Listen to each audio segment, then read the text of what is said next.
नमस्कार, हाम्रो YouTube च्यानलमा तपाईहरुलाई हार्दिक स्वागत छ। आजको भिडियोमा हामी नेपाल सुन चाँदी व्यवसायी महासंघले तय गरेको दैनिक सुन चाँदी दरको बारेमा जानकारी दिन गइरहेका छौं।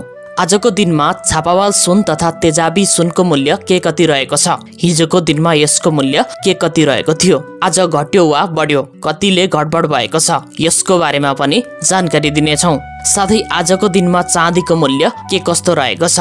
हिजोको तुलनामा घटेको छ या बढेको छ? यसको बारेमा पनि चर्चा हुनेछ। नेपालमा विभिन्न चाडपर्वहरू दशैं, तिहार, छठ, तीज साथै विवाह, व्रतबन्ध, जन्मदिन लगायतका कार्यक्रममा सुन चाँदीको बिक्री वितरण हुने गरेको छ। अझ विवाहमा त सुनको बिक्री वितरण धेरै हुने गरेको छ। जुनसुकै समयमा पनि मानिसको ध्यान सुन चाँदी दर के कति छ भन्नेमा रहिरहन्छ।